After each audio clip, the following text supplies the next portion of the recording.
ఇక్కడ నువ్వు ఒక నేమే చెప్పావా ప్రేరణ అనేసి?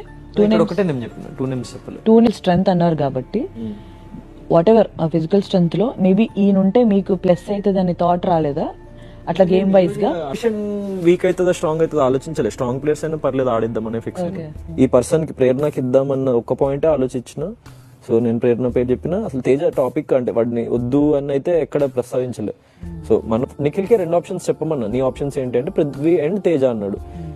అయితే ఎందుకు అంటే లైక్ ఫిజికల్ స్ట్రెంత్ కదా, అందరం అబ్బాయిలమే ఆడేద్దాం అన్నప్పుడు నాకు అరే అందరు అబ్బాయిలే ఆడేస్తున్నారు ఏదో ఫిజికల్ గేమ్ కదా అన్న, అది ఎందుకు మనకి లైక్ తను అబ్బాయిలకు పోటీగా తను కూడా నిలబడగలుగుతుంది కదా.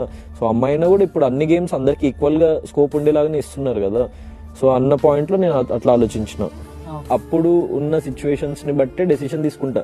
ప్రతిసారి నేను ప్రేరణనే తీసుకుంటాను లేదు, ప్రతిసారి తేజాకి ఇస్తాను. ఇప్పుడు రేపు ఇంకో ఆప్షన్ వచ్చింది అనుకో, నేను తేజాకి ఇవ్వచ్చు, నా చాయిస్. సో అట్లా నాకు ఎవ్రీడే అప్పుడున్న సిచ్యువేషన్స్ ని బట్టి, అప్పుడున్న వాళ్ళు ఎంత డిజర్వింగ్ అనిపిస్తారు లేకపోతే వాళ్ళకి ఏమనిపిస్తారు అన్న దాన్ని బట్టి నేను చాయిస్ తీసుకుంటా. So that's my game.